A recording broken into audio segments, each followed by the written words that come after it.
আসসালামু আলাইকুম ভিউয়ার্স, কেমন আছেন সবাই? আমি শওকত আহমেদ। আজকে বানাবো লেবুর শরবত। তো লেবুর শরবত বানানোর জন্য প্রথমে আমি 3টা লেবুকে ভালো করে পরিষ্কার করে ফেলছি।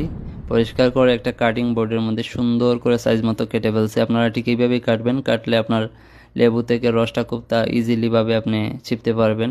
তো আমি লেবু কাটিং করার পরে একটা ব্লেন্ডারের মধ্যে 500 গ্রাম ঠান্ডা পানি অ্যাড করছি। আপনারাও ঠান্ডা পানি অ্যাড করবেন। ঠান্ডা পানিতে লেবুর জুস অনেক মজাদার হয়। তো আমি কাটিং করা লেবুগুলোকে সুন্দর করে চিপে রস বের করে ফেলছি। দেখেন কত ইজিলি ভাবে লেবুর রসটা চলে যাইতেছে। এটা কাটিংয়ের উপরে ডিপেন্ডস করে। এরপরে আমি এখানে 3 থেকে 4 চামচ চিনি অ্যাড করছি। আপনারা আপনাদের স্বাদ মতো অ্যাড করবেন। পরিমাণ মতো একটু লবণ দিছি। সাথে যদি বিট লবণ হইতো তাহলে আর একটু মজা হইতো, তবে আমার কাছে নাই, এই জন্য আমি দেই নাই। এটাকে আমি স্কিপ করছি। এরপরে ঢাকনা লাগিয়ে প্রায় 1 মিনিট আমি ব্লেন্ডিং করছি। ব্লেন্ডিং করার পরে মাশাআল্লাহ একটা অবস্থা দেখতেই পারতেছেন। খাওয়ার জন্য খুব এক্সাইটেড, কখন গ্লাসে ডালবো আর খাবো। আপনারা চাইলে আপনাদের ফ্যামিলির সাথে শেয়ার করতে পারেন। খুব মজাদার এবং স্বাস্থ্যসম্মত একটা খাবার, মানব দেহের জন্য খুবই উপকারী।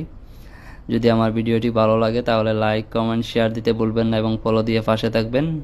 আর সবাই ভালো থাকবেন, সুস্থ থাকবেন। আসসালামু আলাইকুম ওয়া রাহমাতুল্লাহি ওয়া বারাকাতুহু।